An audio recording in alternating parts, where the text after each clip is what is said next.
دیکھیں دنیا میں دو نظریات ہیں، ایک مذہب کو ماننے والے اور ایک مذہب کو نہیں ماننے والے۔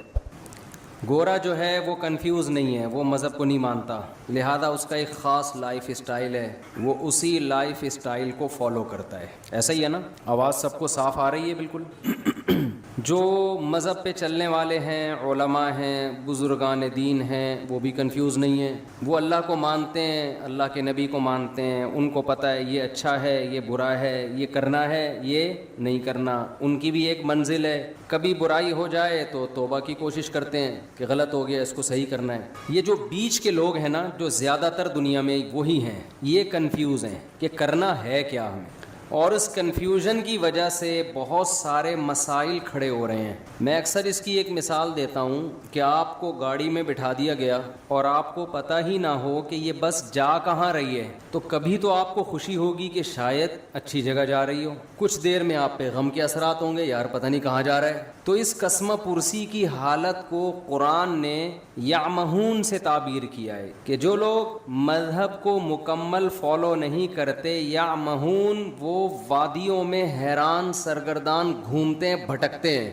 تو آج کے انسانوں میں میجورٹی کی زندگی وہ بھٹکنے والی زندگی ہے، بھٹک رہے ہیں۔ مجھے آپ ایک بات بتاؤ کہ کسی کام کی پلاننگ کام کرنے کے بعد کی جاتی ہے یا کام کرنے سے پہلے کی جاتی ہے؟ پہلے کی جاتی ہے نا۔ مثال کے طور پر آپ نے ناظم آباد میں، نیا ناظم آباد میں، ماشاءاللہ بڑا اچھا لگا مجھے، یہاں کے بڑا اچھا بنا ہوا ہے، پہاڑے وہاڑے بڑے پیارے لگ رہے ہیں۔ نیا ناظم آباد میں آپ نے پلاٹ خریدا کہ میں گھر بناؤں گا، بغیر نقشے کے آپ نے اس میں گھر تعمیر کرنا شروع کر دی۔ بنانے کا مقصد ہے اس میں بیوی بچے رہیں گے، یہی شریف لوگوں کا یہی مقصد ہوتا ہے۔ اب مزدوروں کو بلا کے آپ نے کہا یہاں دیوار کھڑی کر دو، یہ ایک کھانچا ایسا بنا دو، اور مقصد ہے بیگم کو خوش کرنا کہ میں اسے اچھا گھر بنا کے دوں گا، میری وائف خوش ہو جائے گی، بھائی آج آپ نے میرا دل خوش کر دیا، میرے مطلب کا گھر بنا دیا آپ نے۔ اس کی بنیادیں آپ نے ڈال دیں، سریا ڈال دیا، اب دیواریں کھڑی ہونا باقی ہیں۔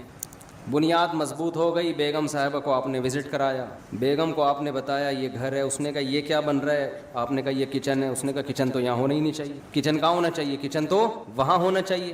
یہ کیا بنا دیا جی، یہ کس چیز کی بنیاد ہے، یہ واش روم کی ہے۔ ارے یہ واش روم ایگزاسٹ کہاں ہوگا، یہ تو جب ہم ایگزاسٹ فین چلائیں گے یہ تو ساری ہوا اور بدبو کہاں آئے گی، کمرے میں آئے گی یا کچن میں آئے گی۔ یہ کیا کر دیا آپ نے، یہ کیا بنایا آپ نے، یہ جو اتنا بڑا سا ہے یہ ہمارا بیڈ روم ہے۔ بھائی آپ نے ایسی جگہ بیڈ روم بنا دیا، وینٹیلیشن کا کوئی انتظام ہی نہیں ہے۔ یہ آپ نے بائی دا وے بنایا کس کے لیے؟ آپ کہیں بیگم تمہارے لیے، کہے گی مجھ سے پوچھ تو لیتے نا ایک دفعہ، جس کے لیے بنا رہے ہو اس کو نقشہ دکھا کے ایک دفعہ پوچھ تو لیتے۔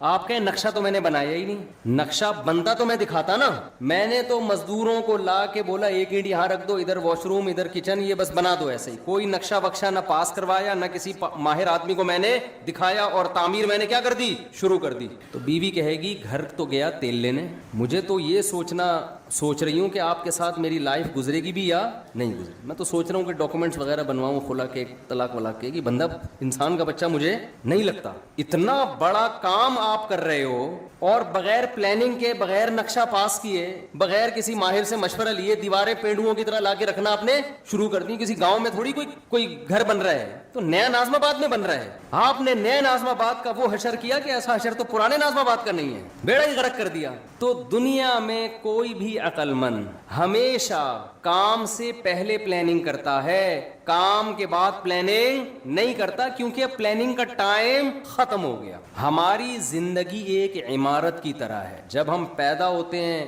اس میں ہماری مرضی نہیں چلتی، ہمارے بنانے والا ہمیں جب چاہے وہ ہمیں زندگی کی نعمت سے نواز دیتا ہے، اس میں ہماری پلاننگ کا دخل نہیں ہے۔ اگر اللہ ہمیں اختیار دیتا نا کب پیدا ہونا ہے، آپ بتاؤ کب پیدا ہونا چاہتے ہو، تو میں پلاننگ کر کے پیدا ہوتا، میں کہتا میں نبی کے دور میں پیدا ہوں گا اور مدینہ میں، اور تو ایسا ہی ہوتا نا ہم میں سے۔ کچھ لوگ کہتے ہیں کہ ہم نے، شکر ہے یار یہ شور بند ہوا، کچھ لوگ کہتے ہیں کہ ہم نے امریکہ میں پیدا ہونا ہے۔ میرا خیال ہے 99% لوگ پاکستان میں پیدا ہونے کے لیے پہلے آمادہ، یہ تو ہم پیدا ہو گئے تو بھگت رہے ہیں، یہ تو اللہ کی طرف سے ہمیں اس کے فائدے بھی ہیں، بہت سارے پاکستان میں نہیں پیدا ہوتے تو یہ اسٹائل سے بیان تھوڑی کر رہے ہوتے ہم، اور نہ آپ سن رہے ہوتے، تو کچھ فائدے بھی ہیں۔ خیر، پیدا ہم اپنی مرضی سے نہیں، کس نے پیدا کیا؟ اللہ نے۔ هل اتى على الانسان حين من الدهر لم يكن شيئا مذكورا، اللہ کہتے ہیں بہت طویل عرصہ انسان پر کروڑوں اربوں سال ایسے گزرے ہیں جب تمہارا کوئی وجود تھا ہی نہیں, کچھ بھی نہیں تھے. ہم نے اپنی قدرت سے تمہیں حیات دی ہے. کوئی ڈارون کے نظریے کی پیداوار نہیں ہے ہم لوگ کہ بندر سے ترقی کرتے کرتے انسان بن گئے. یہ بکواس ہے, فضول بات ہے. بندر کھربوں سال بعد بھی بندر کا بندر ہی رہے گا, وہ نہیں چینجنگ آئے گی اس میں. ایک لوہا کہیں پڑا ہوا کھربوں سال میں تیر یا کمان بن سکتا ہے وہ, تو ایک سیل انسان کیسے بن گیا؟ اور میں ڈارون مجھے ملا اکیلے میں اس سے کہوں گا کہ ہمارے آباء و اجداد اگر بندر تھے تو دم کہاں گئی ہماری؟ یا تو دم دو یا دم کے پیسے چاہیے ہمیں. چیز تم نے غائب کر دی یار, پوری دم غائب کر دی اور اس کے پیسے بھی نہیں دے رہے. تو ڈارون نہیں بولا ہے نا کہ دم تھی غائب ہو گئی ہے. تو قرآن کہتا ہے کہ کروڑوں کھربوں سال انسان پر ایسے آئے ہیں کہ وہ قابل تذکرہ چیز نہیں تھا. انا خلقنا, ہم نے بنایا اپنی قدرت سے, اپنے ارادے سے. تو ہمیں پیدا کس نے کیا ہے؟ اللہ نے. اس میں ہماری پلاننگ کا کوئی دخل نہیں. اس کے بعد ہم ماں کی چھاتیوں سے دودھ پیتے ہیں, ہمارے ماں باپ ہمیں پالتے ہیں, پوستے ہیں, بڑا کرتے ہیں. اس میں ہمارے والدین کی پلاننگ کا دخل ہوتا ہے, ہماری اپنی پلاننگ کا دخل نہیں ہوتا. تبھی تو حدیث میں آتا ہے, نبی صلی اللہ علیہ وسلم نے فرمایا کل مولود یولد علی الفطرہ فابواہ یہودانہ او ینصرانہ او یمجسانہ.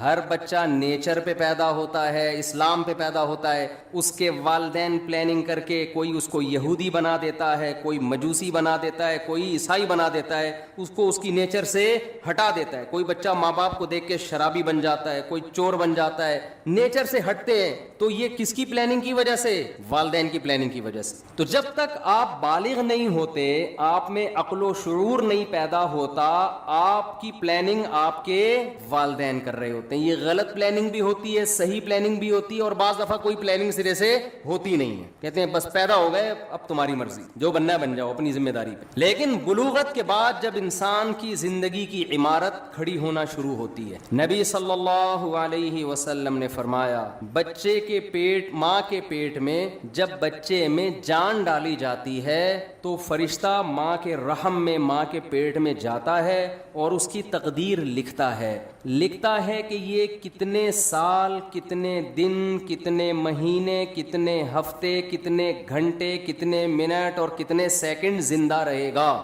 سمجھ میں آ رہی ہے بات کہ نہیں آ رہی ہے؟ یہ پلاننگ بھی کس نے کر دی؟ یہ ہماری پلاننگ نہیں. اب میرے اور آپ میں سے ہر شخص کے بارے میں یہ لکھا ہوا ہے, کس نے 96 سال, ملکہ الزبتھ کے بارے میں لکھا ہوا تھا 96 سال سے پہلے اس کا انا للہ بولو نہیں ہو. 96 سال میں جائے گی یہ دنیا سے. دنیا کی ایسی حاکم سمجھی جاتی ہے جس نے طویل دور حکومت کا دیکھا. تو اللہ نے اس کی ماں کے پیٹ میں فرشتے کے ذریعے کیا لکھوایا کہ یہ 96 سال, اس کی جو موت ہوگی سن 2022 میں اور سپٹمبر کے مہینے میں فلاں تاریخ فلاں سیکنڈ. مائیکل جیکسن کے بارے میں لکھ دیا تھا کہ ان کے ارادے تو 100 سال سے زیادہ زندہ رہنے کے ہوں گے. یہ جراثیم سے ایسے بچیں گے جیسے ہماری حکومت کرپشن سے بچتی ہے. معذرت کے ساتھ الٹا ہو گیا, یعنی یہ جراثیم سے مائیکل جیکسن نے جتنا زندہ رہنے کی کوشش کی ہے نا, ایڑی چوٹی کا زور لگایا ہے, اتنا زور آج کل دنیا میں کوئی لگا سکتا نہیں ہے, اور نہ کسی کے پاس اتنے وسائل ہوتے ہیں. دیکھو میں اور آپ بھی زندہ رہنے کی کوشش کرتے ہیں. ہم کیا کر لیں گے؟ صبح تھوڑا سا جاگنگ کر لیں گے, کولیسٹرول لیول, لپڈ پروفائل کا ٹیسٹ کروا لیں گے, بھائی اتنا کولیسٹرول ہے, ہارٹ بیٹ تھوڑی چیک کروا لیں گے. اس سے زیادہ تھوڑی کوشش. کھائیں گے تو وہی پراٹھے, وہی انڈے پراٹھے پھوڑیں گے, وہی گھی چربی اور وہی سب اوٹ پٹانگ چیزیں, گٹکے, پان, تمباکو, سگریٹ. مرنے لگیں گے, تھوڑا چیک اپ کرائیں گے ڈاکٹر صاحب. اس سے زیادہ کوئی کوشش کرتا ہے ہم میں؟ لیکن مائیکل جیکسن نے جو کوشش کی تھی نا زندہ رہنے کی, وہ میں اور آپ کی سوچ جہاں ختم ہوتی ہے نا, مائیکل جیکسن کی زندہ رہنے کی خواہش وہاں سے شروع ہوتی. انسان کے آرگن خراب ہونے کا خطرہ ہوتا ہے نا, کڈنی فیل ہونے کا خطرہ. اس نے کیا کیا تھا, کڈنی پہلے سے بک کرایا ہوا تھا. مثال کے طور پر ان کا کوئی 77 بھائی ہوں گے انگریزوں کے, فرض کرو انگریزوں کے کوئی 77 بھائی ہوں گے. اس نے 77 بھائی سے ایگریمنٹ کیا کہ اگر میرا کڈنی خراب ہوا تو فوراً آپ کو اپنا کڈنی مجھے ڈونیٹ کرنا ہے. اس کے منتھلی اتنے پیسے آپ کے اکاؤنٹ میں, لاکھوں روپے. کڈنی کو اس نے سیو کیا کہ اگر میرا, اول تو کڈنی خراب نہیں ہونے دے رہا, گردہ خراب نہیں ہونے دے رہا, لیکن یہ بھی کہ اگر میرا گردہ خراب ہوا تو یہ وسیم کی ذمہ داری ہے کہ وہ اپنا گردہ مجھے دے گا. وسیم بھائی بھی لاکھوں روپے مہینے کے کھا رہے ہیں کہ اس امید پہ کہ انشاءاللہ اس کا گردہ خراب ہونے والا نہیں ہے. وہ گھنے بن کے پھوڑ رہے ہیں. اگر وہ سچی مچی کے وسیم ہوتے ہیں نا, ہمارے والے 77 بھائی وسیم بھائی, یہ کردار ہے, کیریکٹر ہے, کوئی کوئی وسیم بھائی بیٹھے ہوں تو پیشگی معذرت. یہ تو کیریکٹر ہے نا, نارمل نام تو یہی ہوتے ہیں نا, ستار, وسیم, عدنان, سمی, اس طرح کے نام ہوتے ہیں لوگوں کے. تو وہ مائیکل جیکسن نے زندہ رہنے کی لالچ میں ایڑی چوٹی کا زور لگا لیا. وہ ہاتھوں میں گلوز پہنتا تھا کہ اگر میں کسی سے ہینڈ شیک کروں گا تو کسی کے جرم میرے ہاتھ میں منتقل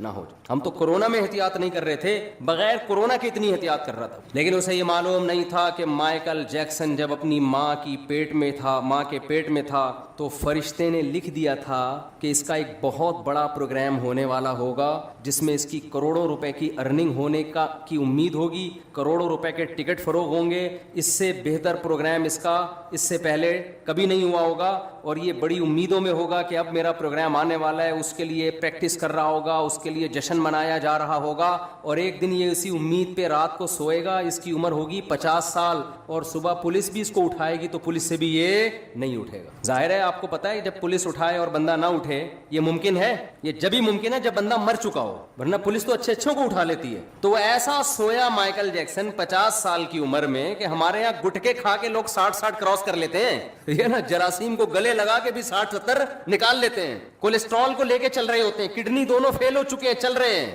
میں تو دیکھتا ہوں نا کینسر کے مریض 15-20 سال سے گھسیٹ رہے ہیں, جو صحیح بندہ ہو رہا ہے وہ مر رہا ہوتا ہے. تو مائیکل جیکسن حیران ہو گیا کہ یار جو گٹکے کھا رہا ہے, جو چرس پی رہا ہے, جو ہیروئن پی رہا ہے, وہ کم بخت نہیں مرا, اور میں نے اتنا صحت کا خیال کیا اور 50 سال میں سویا ہوں, کوئی موت کا چانس نہیں تھا. ڈاکٹروں کی پوری ٹیم ہر وقت اس کے ساتھ رہتی تھی.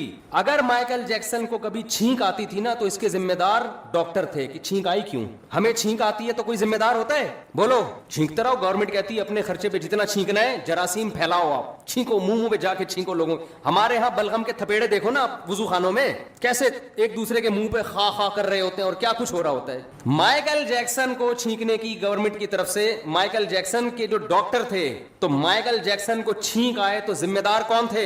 ڈاکٹر. کی چھینک آئی کیوں؟ آپ کو میں ہر مہینے اتنا پیسہ دے رہا ہوں, کوئی جراثیم میری ناک میں گیا کیسے؟ ڈاکٹروں کا پینل اس وقت بھی اس کے پاس موجود تھا. لیکن موت کے جو فرشتہ تھا نا, جو اللہ نے اس کی ماں کے پیٹ میں بھیجا تھا, اس نے لکھ دیا تھا کہ 50 سال میں اس کا انا للہ بولو ہو جائے. ایسا سویا کہ اس کا قصہ تمام, ایسا قصہ تمام. تو جو میں اصل بات عرض کر رہا تھا, جلدی سے اس کی طرف آتا ہوں. دیکھو ہم پیدا کب ہوتے ہیں, یہ کس کی پلاننگ ہے؟ اللہ کی. ہماری موت کس کی پلاننگ سے ہے؟ اللہ کی. یہ بیچ کا ٹائم اللہ نے ہمیں دیا ہے. اس میں اللہ نے حکم دیا بالغ ہونے کے بعد سے لے کر موت تک کا جو تمہیں ٹائم دیا ہے نا, اس کی پلاننگ کس نے کرنی ہے؟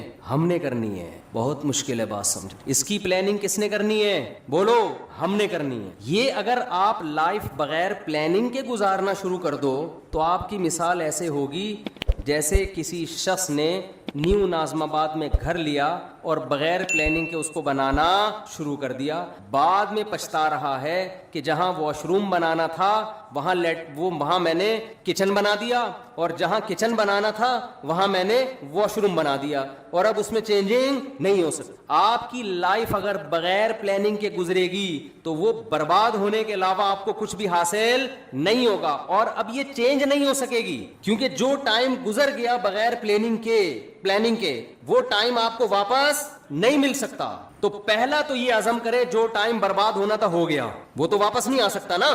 مثال کے طور پر اس نے بنا دیا, یہ کچن کی جگہ پہ بنا دیا واش روم کی جگہ کچن بنا دیا. بیگم سے کہے گا بیگم میرا پیسہ برباد ہو گیا, میرے پاس مزید پیسے نہیں ہیں, اب جو میں آئندہ جو کچھ کروں گا نا وہ پلاننگ سے کروں. اب اس کچن کو برداشت کر لو, واش روم کی جگہ آ گیا یہ برداشت کر لو, اور میرے پاس اس کے علاوہ آپشن نہیں ہے. لیکن آپ نے کیا کیا, اب جو غلط ہونا تھا ہو گیا, اس کے بعد بھی اب غلط کرتے چلے جا رہے ہیں. اب آپ کیا کر رہے ہیں کہ جو ایگزاسٹ لگا رہے ہیں ایسی جگہ جہاں کمرے کو آپ کے روم کی طرف ہوا آتی ہو. بھائی اب پلاننگ کا تقاضا یہ ہے کہ ایگزاسٹ لگاؤ ہی نہیں آپ, یا کچھ بھی کرو, لیکن یہ نہیں ہو سکتا. تو جو زندگی میری اور آپ کی بغیر پلاننگ کے گزر گئی, اس پہ تو ہمارے پاس توبہ استغفار کے علاوہ اب کوئی راستہ نہیں ہے. آپ کہہ سکتے ہیں کہ مفتی صاحب آپ کو کس نے کہا کہ ہم نے زندگی پلاننگ کے بغیر گزاری ہے؟ ہم تو ماشاءاللہ اچھے گھرانے کے تھے, جب ہم بالغ ہوئے تو ہمارے والدین نے پلاننگ کی, اس بچے کو ہم نے ڈاکٹر بنانا ہے, اس بچے کو ہم نے انجینئر بنانا ہے, اس بچے بچے کو ہم نے پائلٹ بنانا ہے, اس بچے کو ہم نے بزنس مین بنانا ہے, اس بچے کو ہم نے یہ بنانا ہے, اور الحمدللہ آج ہم وہ بن چکے. اول تو 99% لوگ ایسے بھی نہیں ہیں ہمارے معاشرے میں, 1% ایسے ہوں گے جن کے والدین نے پلاننگ کی اور انہوں نے بھی پلاننگ کر کے کچھ بن گئے. وہ 99% تو ایسے ہی چل رہے ہیں. تو خوب سمجھ لو, پلاننگ کا مطلب صرف پلاننگ نہیں ہے. کامیاب پلاننگ یہ ہوتی ہے کہ آپ کوئی بھی تعمیر کھڑی کر رہے ہیں تو اس کا مقصد پہلے آپ سامنے رکھتے ہیں, اس پرپس کو دیکھ کے جب آپ نقشہ بناتے ہیں اس نقشے کو پلاننگ کہا جائے گا. مثال کے طور پر آپ نے نیو ناظم آباد میں وائف کو خوش کرنے کے لیے پلاٹ خرید کے اس پہ گھر بنانا شروع کیا, لیکن گھر کی شکل کی جو آپ نے پلاننگ کی وہ کسی پرچون کی دکان کی لگ رہی ہے پلاننگ. سمجھ میں آ رہی ہے بات کہ نہیں آ رہی ہے؟ میرے خیال ہے تھک گئے ہیں آپ لوگ. آپ نے گھر بنایا پلاننگ سے, بیگم کہہ رہی ہے یہ کیا ہے آپ کے,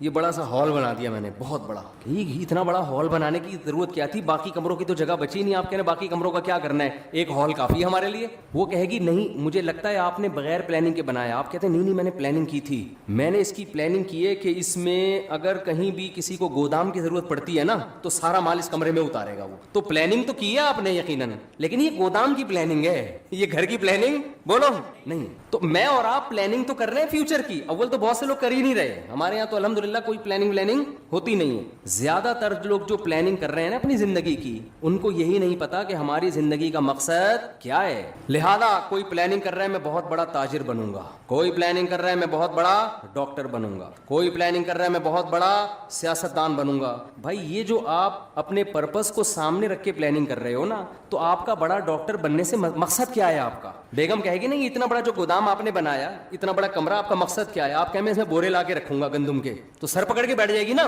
کہ یہ نیو ناظم آباد آپ کو گودام بنانے کے لیے یہ بنایا بلڈر نے. گودام کی الگ جگہ ہوتی ہے بھائی, ٹرک اڈے جاؤ, ٹرک اسٹینڈ جاؤ, وہاں گودام خریدو. تو غلط پلاننگ کو پلاننگ بولو نہیں کہا جاتا. اب میں جلدی سے بات کی طرف آتا ہوں جو میں سمجھانا چاہتا ہوں آپ لوگوں کو. بعض دفعہ بات مختصر ہوتی ہے, اس کی تمہید ذرا لمبی ہو جاتی. دیکھو اگر ہم کافر ہیں, اللہ نہ کرے غیر مسلم ہیں, تو ہمیں اپنی زندگی کا مقصد تلاش کرنے کی ضرورت بولو نہیں. پھر ہم جس چیز کو چاہیں ہدف بنائیں, اس کو سامنے رکھ کر اپنی لائف کی پلاننگ کریں. جیسے انگریز ایک ہدف متعین کرتا ہے مجھے یہ بننا ہے, ان کے ہاں یہ بھی ہدف ہوتا ہے کہ میں نے ماؤنٹ ایوریسٹ کی چوٹی پہ چڑھنا ہے. پوری زندگی کا ان کا ٹارگٹ ہی یہی ہوتا ہے کہ میں نے کیا کرنا ہے, میں نے ماؤنٹ ایوریسٹ کی چوٹی سردیوں میں عبور کرنی ہے. تو کئی سال وہ اسی پلاننگ کے تحت اپنی باڈی کو بناتے رہتے ہیں. یہ ان کا ہدف ہے. اگر کوئی چڑھ جائے اس پہاڑی پر کامیاب ہو گیا, نہیں چڑھ سکے تو کیا کہتے ہیں, ناکام ہو گیا. بناتے ہیں کہ میں نے میڈیکل سائنس کی فیلڈ میں ترقی کرنی ہے, بعض کہتے ہیں میں نے بہترین سائنٹسٹ بننا ہے. ہم یہ دیکھتے ہیں کہ جو لوگ مذہب کو نہیں مانتے ان کا ایک ہدف ہوتا ہے. اصل بات جو میں عرض کر رہا ہوں, جب تک آپ کے سامنے اپنی لائف کا ہدف نہیں ہوگا کہ میرا اس زندگی سے مقصد کیا ہے, اس وقت تک آپ اپنی زندگی کو پلان نہیں کر سکتے. آپ کی زندگی بے ڈھنگی ہوگی. اب مقصد کیا ہونا چاہیے؟ ایک مقصد ہے کافر کا, غیر مسلم کا. غیر مسلم کا لائف سے مقصد زندگی برائے زندگی, لائف کو انجوائے کرنا, اس کے علاوہ اس کا کوئی ہدف نہیں ہوتا. اگر آپ اللہ کو, کریٹر کو, خدا کو اپنی ڈکشنری سے نکال دیتے ہو تو پھر آپ کو یہ حق حاصل ہے کہ آپ اپنی زندگی کا مقصد خود متعین کرو. سمجھ رہے کہ نہیں سمجھ رہے؟ پھر آپ اپنی زندگی کا مقصد خود متعین کرو, کیونکہ اللہ کو اگر آپ نے نکال دیا, اس کا مطلب کیا ہوا کہ ہم پیدا ہوئے ہیں اللہ کے ارادے سے نہیں, ایک اتفاقی واقعہ ہوا, ہم پیدا ہو گئے. ہم مرتے ہیں اللہ کے ارادے سے نہیں, اتفاق ہوتا ہے. ان ہی الا حیاتنا الدنیا نموت ونحیا وما یہلکنا الا الدہر. نبی کے دور میں جو ایتھیسٹ تھے وہ کہتے تھے کہ یہ دنیا کی زندگی ہے جس میں ہم مرتے بھی ہیں جیتے بھی ہیں, یہ خدا کے تصرفات نہیں ہے, یہ زمانے کے تصرفات ہیں. زمانے میں ہوتا ہے موت بھی ہے, زندگی بھی ہے, اور پھل پھول بھی پیدا ہوتے ہیں, کوئی خوشی کی زندگی, کوئی غم کی زندگی. تو اگر میرے اور آپ کا بھی خدا نخواستہ یہ نظریہ ہے تو میرے بھائی ہمیں پھر اپنی زندگی کا ہدف تلاش کرنے کی ضرورت, خدا سے پوچھنے کی ضرورت نہیں ہے. پھر ہماری مرضی ہم جس چیز کو ہدف بنا لیں. کیا خیال ہے, غلط تو نہیں کہہ رہا میں؟ پھر ہماری مرضی, پھر میں خود فیصلہ کروں گا میں نے کیا بننا ہے, پھر میری مرضی. میں کہوں یار میں نے ڈاکٹر بننا ہے, میں نے انجینئر بننا ہے, میں نے سائنٹسٹ بننا ہے, میں نے یہ بننا ہے, میں نے وہ بننا ہے, میں نے کچھ بھی نہیں بننا, میں نے ویسے انجوائے کرنا ہے لائف کو. بعض لوگوں کا یہ ہوتا ہے کچھ بھی نہیں بننا, انجوائے کرنا ہے بس. وہ میں ایک چٹکلا اکثر سناتا ہوں نا, آپ لوگ نئے ناظم آباد کے نئے لوگ ہیں. وہ ایک نوجوان جو ہے سمندر کے کنارے لیٹا ہوا اور سگریٹ کے کش لے رہا ہے. ایک بوڑھے میاں گئے, ذرا اسپیڈ میں سنا دیتا ہوں کیونکہ کئی دفعہ لوگ سن چکے ہیں. تو ایک بوڑھے میاں گئے اس نوجوان کو سمجھانے لگے, بیٹا تم اپنا ٹائم ویسٹ کر رہے ہو, کچھ کر کیوں نہیں لیتے؟ اس نے کہا انکل کیا کروں بیٹا, میٹرک کر لو. اس نے کہا 10 سال لگیں گے میٹرک میں. پھر کیا کروں بیٹا؟ پھر انٹر کر لینا 2 سال میں. 12 سال ہو گئے جی انکل, پھر کیا کروں؟ پھر بیٹا بی اے کر لینا. اچھا جی بی اے بھی کر لیا, پھر کیا؟ پھر بیٹا ماسٹر کر لینا. انکل 16 سال ہو گئے ماسٹر کر لیا, پھر کیا کروں؟ بیٹا پی ایچ ڈی کر لینا. انکل 18 سال ہو گئے پی ایچ ڈی کر کے کیا کروں گا؟ انکل نے کہا بیٹا پھر تمہیں اچھی جاب ملے گی, پیسے کمانا. انکل پھر کیا کروں؟ بیٹا پھر شادی کرنا, اچھے خاندان میں شادی ہوگی. انکل پھر کیا ہوگا؟ پھر تمہاری اولاد ہوگی. انکل پھر کیا ہوگا؟ وہ نوجوان تجسس میں نا کہ اینڈ کیا ہوگا اس کا. اچھا انکل بچے بھی ہو گئے, اب کیا ہوگا؟ کہہ رہے ہیں لائف کو انجوائے کرنا, مزے اڑانا. تو پھر ابھی کیا کر رہا ہوں میں؟ مزے ہی تو اڑا رہا ہوں. تو بعض لوگوں کا مقصد نہ ڈاکٹر بننا, نہ انجینئر بننا, نہ پائلٹ بننا. ان کا مقصد کیا ہے؟ لائف کو انجوائے کرنا. تو وہ بھی ایک مقصد ہے بھائی. وہ کہہ رہے ہیں بھائی لائف کو ہم انجوائے کرنے کے لیے آئے, انٹرٹینمنٹ. وہ انجوائے کر رہے ہوتے ہیں, گٹکے کھا رہے ہیں, پان کھا رہے ہیں. وہ کہہ رہے ہیں مر جائیں گے نا جلدی, تو کیا ہو گیا؟ ہم مزے اڑا کے جلدی مرنا چاہتے ہیں, اس میں کیا کون سی ٹینشن کی بات ہے؟ ہماری مرضی, ہماری لائف ہے. ہم چرس پی کے مرے, ہم ہیروئن پی کے مرے, ہم مر رہے ہیں نا, آپ کو کیا تکلیف ہے؟ یہ غیر مسلموں کی قسمیں بتا رہا ہوں میں آپ کو. غیر مسلموں میں شراب پی کے مرنے والے بھی, خودکشی کر کے مرنے والے بھی. خودکشی کرنے والے کو آپ یہ نہیں کہہ سکتے کہ یہ حرام ہے, اس پہ گناہ ملتا ہے. وہ کہتا ہے گناہ کیا ہوتا ہے؟ میرا جسم ہے, میری مرضی, میں کھمبے سے چپک کے مروں, میں کھمبے سے لٹک کے مروں. میں جب اس دنیا میں ٹینشن میں ہوں تو ٹینشن ریلیز کرنے کا میرے پاس موت کے علاوہ کوئی راستہ نہیں ہے, تو میں مر رہا ہوں نا, کیا تکلیف ہو رہی ہے؟ تو اگر آپ مذہب کو اپنی زندگی سے نکال دیتے ہیں تو آپ بہت ساری ٹینشنوں سے کیا ہو جاتے ہیں؟ بظاہر آزاد ہو جاتے ہیں. بظاہر آزاد ہوتے ہیں, حقیقت میں تو ٹینشنوں میں عذاب میں پڑ جائیں گے آپ. تو پھر آپ کو ہدف خود بنانے کی اجازت ہے کہ آپ متعین کریں میری لائف ہے, میری مرضی ہے, میں خود فیصلہ کروں گا میں نے فیوچر میں کیا بننا ہے. یہ بھی فیصلہ کروں گا کہ کیا بننا ہے, یہ بھی فیصلہ کروں گا کہ کچھ بننا بھی ہے کہ نہیں بننا, ویسے ہی رہنا ہے. ہم جب 4تھی کلاس میں تھے نا تو ہماری ٹیچر نے سب بچوں سے پوچھنا شروع کیا کہ کون کیا بنے گا. ایک بچے سے پوچھا, اس نے کہا ڈاکٹر. مجھ سے پوچھا, میں نے کہا پائلٹ. بچوں کو اس وقت پائلٹ بننے کا بہت شوق ہوتا تھا. سب سے وہ پوچھ رہی تھی. ایک لڑکا بڑا شرارتی تھا, اس سے پوچھا بیٹا تم بڑے ہو کر کیا بنو گے؟ کہتا دولہا بنوں گا میں. اس نے کیا کہا؟ اس وقت تو ہم سب کو اس پہ ہنسی آئی, لیکن بات یہ ہے کہ جب آپ نے لوگوں پہ چھوڑ دیا کیا بننا ہے تو کہہ رہے ہیں مجھے سب سے زیادہ مزہ کس میں آئے گا؟ دولہا بننے میں. میں دولہا ہی بنوں گا, میرا ہدف ہی دولہا بننا ہے. اس وقت تو یہ بات ہمیں سمجھ میں نہیں آتی, لیکن جب ہم آج 50 سال کے ایسے لڑکے دیکھ رہے ہیں نا جو دولہا بننے کی خواہش میں ترس رہے ہیں, جو دولہا بن ہی نہیں پا رہے بیچارے اپنی حرکتوں کی وجہ سے, تو پھر مجھے وہ یاد آتا ہے کہ یہ دولہا بھی خوش قسمت لوگ بنتے ہیں. اور خواتین کے ساتھ پیشگی معذرت, بار بار دولہا بننے کی سعادت یہ بہت ہی خوش قسمت لوگوں کو ملتی ہے. اللہ تعالیٰ حفاظت میں رکھے.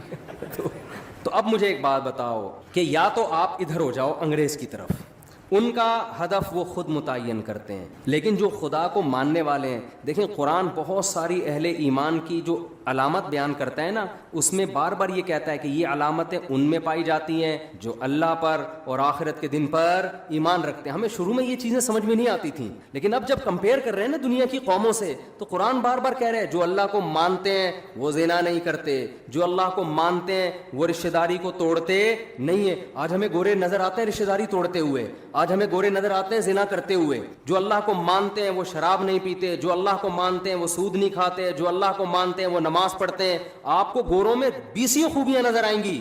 ہر بات شروع کرنے سے پہلے 20 دفعہ تھینک یو, بات ختم کرنے کے بعد 20 دفعہ تھینک یو. بہت ساری خوبیاں ہیں. نماز پڑھتے ہوئے وہ نظر نہیں آئیں گے, رشتوں کو جوڑتے ہوئے وہ نظر نہیں آئیں گے. وہ تو باپ جیسا قریب ترین رشتہ بڑھاپے میں اس کا اولڈ ہاؤس میں گزرتا ہے اس کا. تو قرآن نے بڑا فرق کیا ہے ماننے والے اور نہ ماننے والے. تو پہلا تو آپ فیصلہ کرو کہ ہم ماننے والوں میں ہیں یا نہ ماننے والوں میں. ہم اگر ماننے والوں میں ہیں تو آپ کو اپنا زندگی کا ٹارگٹ خود متعین کرنے کی اجازت نہیں ہے. پھر یہ خدا نے جو بتایا اس پرپس پہ آپ کو کام کرنا پڑے گا جو اللہ نے بتایا ہے. تو پہلے تو یہ کلیئر کریں. دیکھو بات کہاں سے شروع ہوتی ہے, جلدی جلدی سمیٹتا ہوں, یہ ٹاپک میں بار بار ریپیٹ کرتا ہوں لیکن ضرورت ہے لوگوں کی. ایک فیصلہ کرو, ہمیں کسی نے بنایا ہے یا ہم خود سے بنے ہیں. گورا کہتے ہیں ہمیں اس سوال کے جواب کی ضرورت نہیں ہے. قرآن کہتا ہے سب سے پہلے تجھ سے یہ سوال پوچھا جائے گا کہ تو نے یہ فیصلہ کیسے کر لیا تھا کہ میں خود بخود وجود میں آیا ہوں. یہ فیصلہ تو نے کیسے کر لیا تھا؟ اللہ نے ہمیں آزاد نہیں چھوڑا, ہمیں اپنے رب کے وجود پر, اس کی توحید پر ایمان لانا پڑے گا. یہ آپشنل نہیں ہے. اگر نہیں ایمان لائے اللہ کہتے ہیں ہمیشہ کے لیے جہنم کی آگ اور اس کے ایندھن بنا دوں گا میں تمہیں. اللہ کے لیے سب سے امپورٹنٹ سوال اور سب سے امپورٹنٹ نظریہ ہماری زندگی میں یہ ہے کہ ہم اس کے وجود کو تسلیم کرتے ہیں یا نہیں کرتے. یہ سوال سائنسدانوں کے لیے اہم نہیں ہے, یہ سوال ڈاکٹروں کے لیے اہم نہیں ہے, یہ سوال گوروں کے لیے اہم نہیں ہے. دیکھیں کچھ سوال کسی کے لیے اہم ہوتے ہیں, کسی کے لیے امپورٹنٹ نہیں ہوتے. مثال کے طور پر آپ جس گھر میں رہتے ہو, آپ کی بیوی کے لیے سب سے امپورٹنٹ چیز کیا ہے کہ آپ اس کا شوہر اس بیوی کو بیوی سمجھتا بھی ہے کہ نہیں سمجھتا. آپ محلے والوں کے حقوق ادا کر رہے ہو, آپ دوستوں سے اچھے طرح سے مل رہے ہو, آپ کرکٹ کے بہت اچھے کھلاڑی ہو, چوکے چھکے لگا رہے ہو, لیکن گھر میں بیوی کو آ کے کہتے ہو میں نہیں مانتا آپ کو اپنی بیوی, تو ان چھکے چوکوں اور ان قوم کی خدمت کی بیوی کی نظر میں کوئی ویلیو ہوگی؟ بولو نا. وہ کہے گی میری نظر میں تو 2 ٹکے کا انسان نہیں ہے, میں تیرے گھر رخصت ہو کے آئی ہوں, میرا تیرے سے رشتہ ہے, تو مجھے اپنی مان تو صحیح نا, میرے حقوق تو ادا کر. تو بیوی کے لیے سب سے امپورٹنٹ سوال کیا ہے شوہر کے حق میں کہ یہ شوہر مجھے اپنا مانتا ہے یا نہیں مانتا. اسی طرح خوب سمجھ لو, شوہر کے لیے جب بیوی کا ایک رشتہ ہے تو اس میں سب سے امپورٹنٹ بیوی کے لیے سوال یہ ہے کہ یہ مجھے اپنا ہسبینڈ مانتی ہے یا بولو نہیں مانتی. اب آپ کی وائف اپنے ماں باپ کے ساتھ بڑا اچھا سلوک کر رہی ہے, جاب کر رہی ہے اور غریبوں کو کھانا کھلا رہی ہے, سیلاب زدگان کی مدد کے لیے خود بنفس نفیس شاپر لے کے پہنچی ہوئی ہے, بڑی خدمتیں ہو رہی ہے. جب گھر میں آتی ہے آپ سے تمیز سے بات نہیں کرتی, آپ کہتے ہیں میں تمہارا ہسبینڈ ہوں, وہ کہتی ہے میں کنفیوز ہوں کہ پتہ نہیں آپ ہسبینڈ ہیں بھی یا نہیں ہے. میرے لیے سوال زیادہ امپورٹنٹ نہیں ہے. آپ نادرا کے سرٹیفکیٹ دکھا رہے ہو, بیگم یہ تو وہی میری تصویر لگی ہوئی ہے, یہ مفتی طارق مسعود سے نکاح پڑھوایا تھا ہم نے, اور یہ دیکھو یہ نادرا میں تمہارے ابا کا نام, یہ میرا نام, یہ پورا پراپر کام ہے, ہمارا نکاح رجسٹرڈ ہے. وہ کہتی ہے ایکچولی میرے پاس ٹائم نہیں ہے ان سب باتوں کے لیے, ایکچولی میرے پاس ان سب باتوں کے لیے ٹائم, میرے لیے سوال زیادہ امپورٹنٹ ہے ہی نہیں, میرے پاس تفتیش کا ٹائم ہی نہیں. میں ڈاروین کے نظریے کو مانتی. ڈاروین کیا کہتا ہے کہ اتفاق سے وجود میں آ گئے, تو اتفاق سے آپ ہمارے گھر میں آ گئے, دیکھنے میں شوہر لگ رہے ہیں آپ. اب اس تفتیش میں جانا کہ یہ ڈاروین کا نظریہ ٹھیک تھا غلط تھا, میں اتفاقی چیزوں کی قائل ہوں. سائنس سے ثابت کرو کہ تم میرے ہسبینڈ ہو. سائنس سے کوئی ثابت کر سکتا ہے؟ کسی کا باپ بھی ثابت نہیں کر سکتا. کوئی لیبورٹری ٹیسٹ سے کہ یہ اس کا ہسبینڈ ہے کوئی کر سکتا ہے؟ بولو نا کیا ہو گیا. سائنس سے کہاں سے ثابت ہوگا بھائی, یہ تو گواہوں سے ثابت ہوگا. گواہ کہیں گے آپ کے نہیں میں سائنس کا اسٹوڈنٹ ہوں, میں سائنس کے بغیر نہیں مانتا. نیوٹن کا کوئی قانون پیش کرو کہ وسیم میرا شوہر ہے, تو ہم کیا کہیں گے سائنس کو غلط جگہ فٹ کر رہی ہے بھائی تو. یہی سوال نا آج کل کے لبرل لوگ کہتے ہیں سائنس سے خدا کا وجود ثابت کرو. اول تو سائنس سے بھی ہوتا ہے, لیکن ایک مثال دے رہا ہوں, اتنے ثبوت اللہ نے اپنے وجود کے دے دیے, اتنے مضبوط ڈاکومنٹس پکڑا دیے, اتنے ایک ایک چیز اس کائنات میں خدا کے وجود کی گواہی دے رہی ہے کہ یہ چیزیں خود بخود نہیں بن سکتی. اور گورا کیا کہتا ہے, میرے لیے یہ سوال امپورٹنٹ نہیں ہے کہ ہمیں کوئی بنانے والا ہے یا نہیں ہے. تو گورے کے لیے امپورٹنٹ نہیں ہے, میرے اور آپ کے لیے امپورٹنٹ نہیں ہے. جس خدا نے بنایا اس کے لیے سب سے امپورٹنٹ کوسچن کیا ہے کہ تم میرے وجود کو مانتے ہو یا نہیں مانتے. میں 2-3 اور مثالیں دوں. بیٹا کیا کہتا ہے, گلی محلے میں سب کی خدمتیں کر رہا ہے, سیلاب زدگان کی مدد کے لیے پہنچا ہوا ہے, بڑی زبردست تقریریں کر رہا ہے. گھر میں جب ابا کہتے ہیں بیٹا مجھے پانی پلا دے, مجھ سے گھٹنے میرے خراب ہو گئے, مجھ سے چلا نہیں جاتا, وہ کہہ رہے بھائی میں آپ کو کیوں پانی پلاؤں, ہر انسان کو اپنا کام خود کرنا چاہیے. کہ بیٹا میں تمہارا باپ ہوں. اب وہ کنفیوز ہے, بیٹا ابا آپ یعنی آپ میرے والد ہیں, وسیم بھائی آپ میرے کیا ہیں, ابا ہی کہہ دیا تو پھر تو مسئلہ ہی ختم ہو گیا نا. تو باپ کو غصہ آئے گا, بیٹا تو مجھے باپ نہیں مانتا. بیٹا کہہ رہا ہے ابا اصل میں نے اسٹڈی اور سائنسی ترقی میں اتنا ٹائم لگایا ہے نا کہ مجھے اس سوال کے جواب کی فرصت ہی نہیں ملی کہ آپ میرے ابا ہیں یا اس تحقیق کی میرے پاس ٹائم, میں اصل میں بڑے بڑے کارنامے کر رہا ہوں. میں ابھی ایک میرا خلائی سیارہ چاند پہ پہنچنے والا ہے اور اگلا سفر میرا مریخ کی طرف, ویزا آ گیا مریخ سے میرا. یہی ہوتا ہے نا آج کل لوگوں نے سائنسدانوں کو اپنا باپ بنا لیا ہے کہ یار گورا اتنی ترقی کر رہا ہے, گورا اتنی بہت کر رہا ہے, بھائی اس کو مانو کر رہا ہے, ہم اس کے منکر نہیں ہیں. خدا کے لیے یہ ترقی امپورٹنٹ بولو نہیں, خدا کہتا ہے یہ امپورٹنٹ ہے لیکن پہلے کچھ اور سوال ہے اس کے بعد امپورٹنٹ ہے. بیٹا کتنی ترقی کرے, محلے والے اس کو کندھے پہ اٹھا کے گھوم رہے ہوں. باپ کے ساتھ اگر وہ کہتا ہے میں کنفیوز ہوں کہ آپ میرے ابا بھی ہیں یا نہیں ہے, ابا کہے گا مجھے سب سے امپورٹنٹ سوال میرے زندگی میں میرے لیے یہ ہے کہ تو مجھے مانتا ہے یا نہیں مانتا. جب تک اس کی تحقیق نہیں کر دیتا اس گھر میں تجھے گھسنے کی اجازت نہیں ہے. فوراً سزا دے کے نکالے گا, جائیداد سے آگ کرے گا اس کو.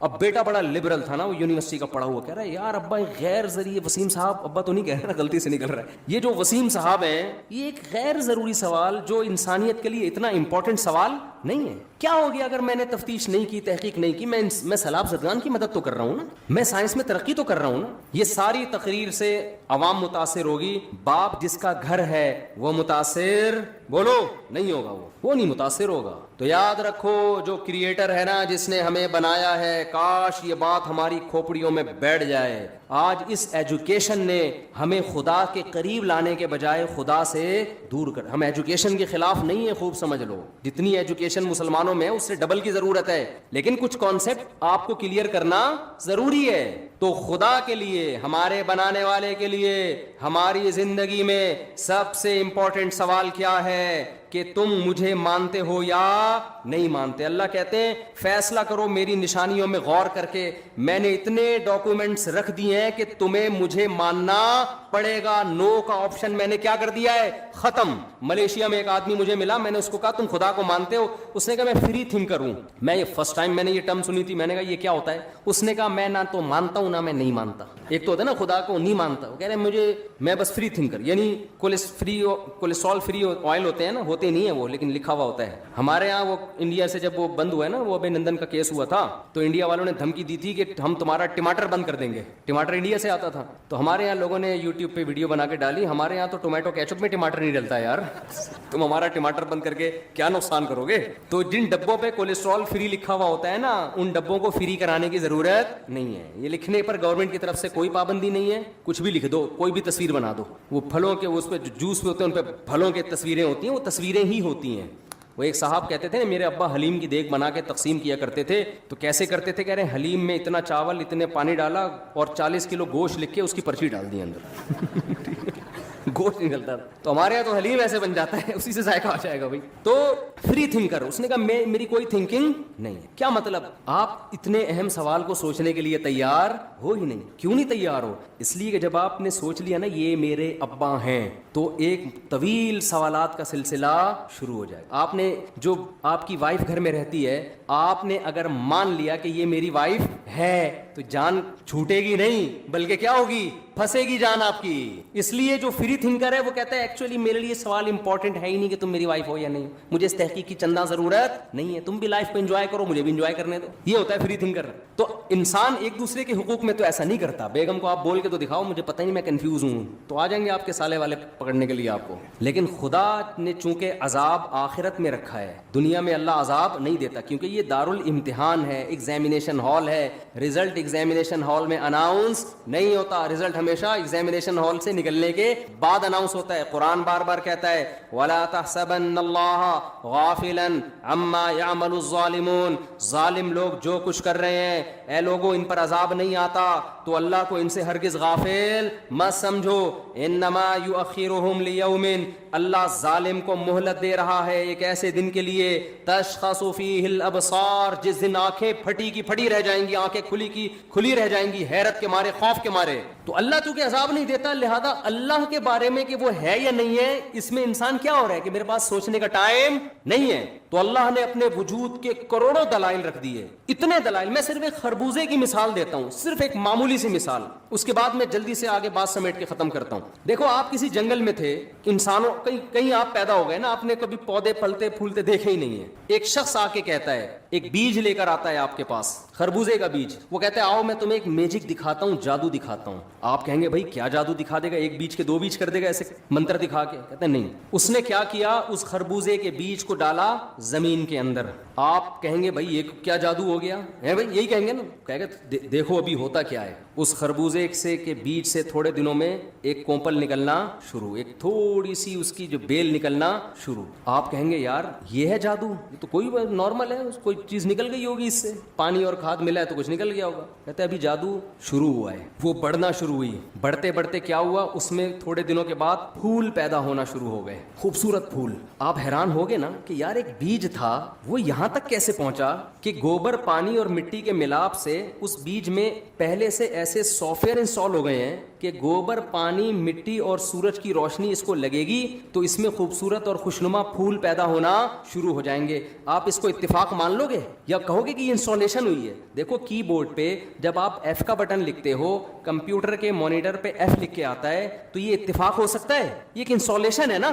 ارے کمپیوٹر کا ایک ڈبہ کروڑوں کھربوں سال میں وجود میں نہیں آ سکتا, اس میں سافٹ ویئر کھربوں سال میں آٹومیٹیکلی کیسے خود بخود انسٹال ہو سکتے ہیں؟ تو یہ بیج کے اندر جو ایسے سافٹ ویئر انسٹال ہو گئے کہ زمین میں ڈالا اور اس سے خوبصورت پھول پیدا ہونا شروع. ہم کہہ سکتے تھے اتفاق سے ہو گیا, لیکن نہ ایک پلاننگ ہے. وہ پھول ایک کام کر رہے ہیں. اگر اتفاق سے ہوتے نا تو ایسے ہی ہو جاتے پیدا. ان پھولوں کی ایک ذمہ داری ہے, وہ پھول اٹریکٹ کر رہے ہیں تتلیوں کو, کیڑے مکوڑوں کو. ابھی ہم نے گھر میں کدو کی بیل لگائی ہوئی تھی, توری کی بیل, پھول نکلے تو اتنے کیڑے مکوڑے مکھیاں ان پھولوں کے اوپر آ کے بیٹھ رہی ہیں. وہ کیا کرتا ہے, پھول اٹریکٹ کر کے تتلیوں کو, کیڑے مکوڑوں کو اٹریکٹ کرتا ہے, وہ اس کے اوپر آ کے بیٹھتے ہیں. اس سے نر مادہ ذروں کا آپس میں ملاپ ہوتا ہے, اور اس ملاپ کے نتیجے میں اب کیا ہو رہا ہے کہ ایک وہ پھول مرجھا گیا اور اس کے نیچے چھوٹا سا ایک کچا خربوزہ پیدا ہو گیا. آپ کہہ رہے ہو یار یہ تو عجیب کام ہو رہا ہے بیج کے اندر, یہ تو واقعی بڑا جادو ہے. کہنے والا کہتا ہے ابھی جادو, ابھی تو ابتدا ہے, ابھی تو دیکھ ہوتا کیا ہے. ہوتے ہوتے ہوتے ہوتے وہ کچا پھل ہوتے ہوتے بڑا ہوا, بڑے ہونے کے بعد ایک مقام پہ جا کے پیلا ہونا شروع ہوا, ہوتے ہوتے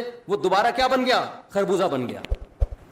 آپ کہہ سکتے ہو کہ یہ آٹومیٹیکلی بیج ایسا وجود میں آ گیا کھربوں سال کے بعد, کہہ سکتے ہو؟ کہو گے یار ایسا جادو تو ہم نے زندگی میں کبھی نہیں دیکھا. وہ کہے گا ابھی آپ کو پتہ نہیں ہونے والا کیا ہے. آپ نے اس خربوزے کو کاٹا, میٹھا, اور وہ جو بیج آپ نے زمین میں دفن کیا تھا اس جیسے سینکڑوں بیج اس کے اندر موجود, تاکہ یہ پروسیس ہزاروں سال تک دوبارہ گھمایا جا سکے. میں کہتا ہوں سائیکل کے جو گراریاں ہوتی ہیں نا, کروڑوں خربوں سال میں دو گراریاں آپس میں ایڈجسٹ نہیں ہو سکتی, کہ جس کے نتیجے میں ایک گراری گھومتی ہے تو چین گھوم کے دوسری گراری کو گھما کے واپس ایک سائیکل بن جاتی ہے. ایک معمولی سی سائیکل جس میں کوئی سافٹ ویئر انسٹال نہیں ہے, ایک ہارڈ ویئر ہے, وہ مادی چیز ہے, خربوں سال میں لوہے سے خود بخود وجود میں نہیں آ سکتی. خربوزے کے بیج میں ایسا سائیکل کہ ایک خربوزہ پیدا ہوتا ہے, بیل بنتی ہے, دوبارہ اس سے سینکڑوں خربوزے, ہر خربوزے میں سینکڑوں بیج, اور ہر بیج میں کروڑوں خربوزے پیدا کرنے کی صلاحیت. اور یہ کام صدیوں سے چلا آ رہا ہے, آج تک اس میں کوئی نقص واقع نہیں ہوا. تو ایک خربوزہ, خدا کی قسم لا الہ الا اللہ, اس کا ایک بیج اپنے بنانے والے کا منہ بولتا ثبوت ہے, بار بار گواہی دے رہا ہے کہ مجھے کسی نے بنایا ہے, یہ آٹومیٹیکلی وجود میں نہیں آ سکتا. پھر ایک خربوزہ کیا, پھر آم کی گٹلی کو دیکھو, ان لکم فی الانعام لعبرہ, یہ آیت پڑھتا ہوں مجھے بڑا مزہ آتا ہے. قرآن کہتا ہے تمہارے لیے ان چوپایوں میں عبرت کا سامان ہے. آپ صبح شام جو دودھ پیتے ہو, آپ اس دودھ کو بوائل کر کے اتنا مکھن, اتنا گھی نکالتے ہو. ڈاکٹر کہتا ہے آپ کو یہ مکھن والا اور گھی والا دودھ پینے کی اجازت نہیں ہے, کولیسٹرول پیدا ہو جائے گا آپ کے اندر. اتنی چکنائی تو ہونا تو یہ چاہیے تھا, گائے اور بھینس سے ایسا چکنا گاڑھا دودھ نکالنے کے لیے آرڈر یہ ہوتا کہ اس کو بادام کھلائے جائیں, اس کو پستے کھلائے جائیں, اس میں بھی آئل ہوتا ہے. یہ جب بادام پستے والی چیزیں کھائے گی تو اس سے آئلی دودھ پیدا ہوگا. لیکن اللہ نے کیا کہا کہ اگر اس کی خوراک بادام رکھ دی جائے تو انسان کہے گا اللہ یہ ڈائریکٹ بادام میں خود نہ کھا لیتا ہے, بھائی مجھے دودھ کی تو ٹینشن, بادام یہ نہیں کہنا کہ تو بادام سے زیادہ مہنگا پڑ رہا ہے مجھے. اللہ نے کیا کہا, ایسی مشین پیدا کروں گا, ایسی مشین جس کو سوکھا چارہ کھلاؤ گے, اس سوکھے چارے کو کسی بھی لیب میں آپ لے جائیں, رگڑ کے دیکھیں, فرانس کے, جاپان کے سائنسدانوں کے پاس لے جائیں کہ اس گھاس کو رگڑ کے اس میں چکنائی اور تیل کا ایک قطرہ نکال کے دکھا دو. وہ کہے گا بھائی ہم نے آج تک ایسی کوئی مشین ایجاد نہیں ہوئی ہے جو گھاس سے چکناہٹ نکال کے دکھا دے, ہے ہی نہیں تو نکلے گی کہاں سے. اللہ نے کہا کہ جو کام ہزاروں سال میں سائنس وہاں تک نہیں پہنچی, میں نے ہزاروں سال پہلے ایسی مشین بنا دی ہے. ان لکم فی الانعام لعبرہ نسقیکم مما فی بطونہ من بین فرث ودم, کہ تم اس کو سوکھا چارہ کھلاؤ گے جس میں نہ تیل کا قطرہ نہ کوئی چکناہٹ. یہ سوکھا چارہ اس کے پیٹ میں جائے گا اور پھر 3 چیزیں اس سے اس کے پیٹ میں بنیں گی. وہ 3 چیزیں کیا ہیں؟ ہم جب کوئی مشینری تیار کرتے ہیں پاور الگ سے دینی پڑتی ہے, KE80 والے وہ ہمیں وہ پاور دینے نہیں دیتے. اسی وجہ سے ہماری مشینیں کیا ہو جاتی ہیں, صرف KE80 والوں کی مشینیں چل رہی ہوتی ہیں اور کسی کی مشین پاکستان میں کم از کم نہیں چلتی. تو اللہ نے کہا کہ اگر میں یہ بھینس کی پاور جو ہے نا, یہ KE الیکٹرکسٹی یہ جو K الیکٹرک والوں کے حوالے کر دوں گا تو ان کی بھینسیں بھی لوڈ شیڈنگ کا شکار ہو جائیں گی اور ان کا دودھ کیا ہو جائے گا, بولو نا, بند. اور جس زمانے میں بجلی ایجاد نہیں ہوئی تھی اس وقت لوگ کیا پیتے؟ اللہ نے کہا جانور کو جو پاور ملے گی نا, بھینس کو, وہ اسی گھاس سے ملے گی, اسی گھاس سے, من بین فرث ودم. اللہ کہتے ہیں اس سے گوبر بناؤں گا جو زمین کی طاقت, تاکہ یہ گھاس دوبارہ اگے. وہ گوبر زمین پہ گر کے نائٹروجن پیدا کرے گا تاکہ اس سے دوبارہ گھاس اگے. اور اسی سوکھی گھاس سے بلڈ پیدا کروں گا جو جانور کو ڈیزل کا کام, وہ ایندھن کا کام کرے گا. یہ جانور کا ڈیزل ہے, اس سے اس کی باڈی رن کرتی کرتی رہے گی. من بین فرث ودم, اللہ کہتے ہیں سورہ انعام میں, جس فیکٹری میں گوبر تیار ہو رہا ہے سوکھے چارے سے, جس فیکٹری میں سوکھے چارے سے خون تیار ہو رہا ہے, اسی فیکٹری میں خون اور گوبر سے بچاتے ہوئے لبنا خالصا سائغا للشاربین, ایسا سفید دودھ اتارتا ہوں کہ رنگت تو تم نے اس کی دیکھی ہے, لذت کیسی, پینے والا جب حلق کے قریب لے کے جاتا ہے تو حلق میں وہ دودھ پھسلتا چلا جاتا ہے, اتنا مزہ آتا ہے. بن کس سے رہا ہے؟ گھاس سے, جسے چکھ کے دیکھو تو تھو تھو کرنے کو دل کرتا ہے, اور اس سے دو گندی ناپاک چیزیں بن رہی ہیں, ایک گوبر اور ایک بلڈ. لیکن ہمارے لیے جو اس کے تھنوں میں جو چیز اتر رہی ہے ایسی لذیذ سائغا للشاربین,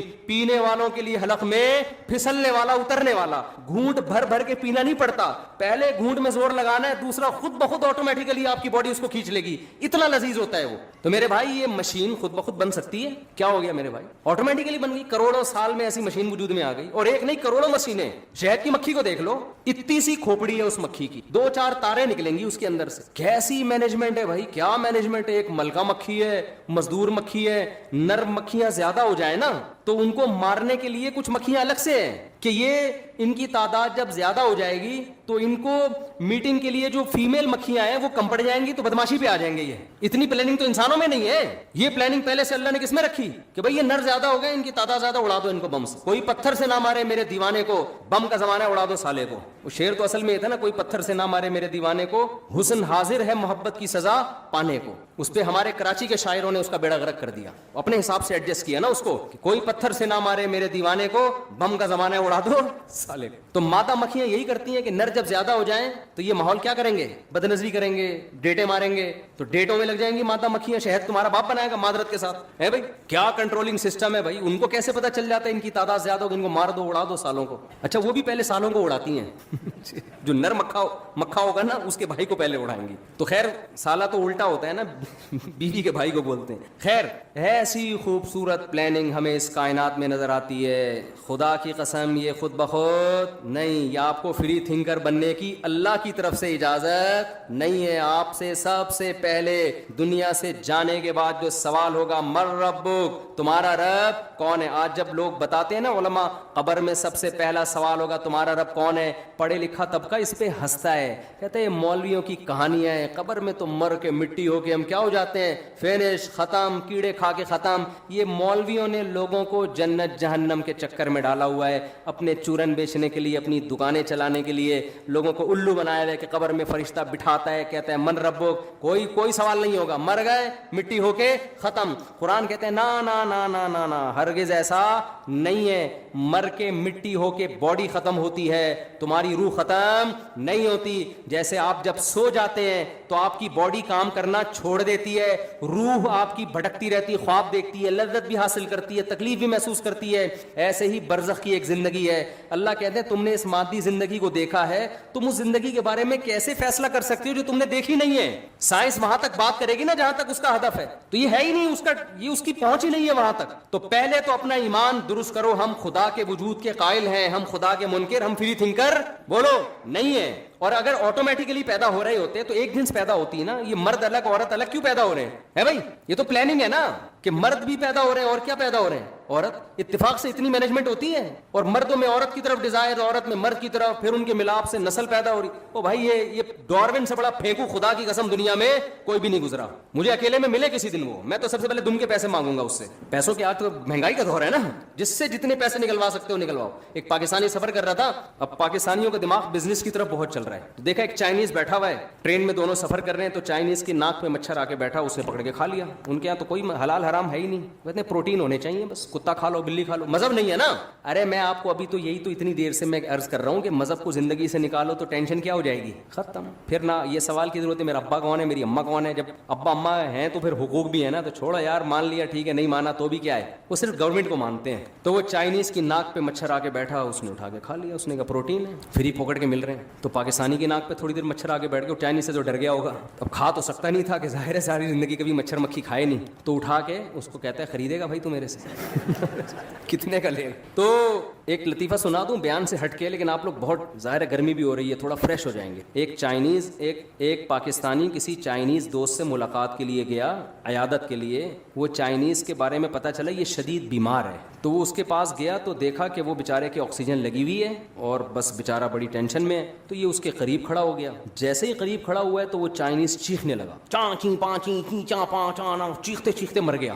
اس نے کہا یار میرا دوست مرتے مرتے کوئی عظیم بات کر کے گیا ہے, ظاہر ہے مرتے ہوئے چیخ چلا کے کچھ وصیت کر کے گیا ہے کہ میرے بچوں کا خیال کرنا, یا کتے کا گوشت آدھا رہ گیا آدھا فریج میں پڑا ہوا ہے کھا لینا, کچھ بھی اہم بات کر کے گیا ہوگا, مرتے ہوئے اتنا چیخ چلا کے گیا. اس نے وہ ورڈنگ اس کی یاد کر لی نا, چاں چیں پواں وہاں کر کے نا رٹا لگا کے یاد کر لی کہ اس کی ٹرانسلیشن کروا. چائنا گیا بھائی یہ چاں چیں پواں کا مطلب کیا ہے, تو اس کا مطلب جو سامنے آیا وہ یہ تھا الو کے پٹھے آکسیجن کے پائپ سے پاؤں ہٹا.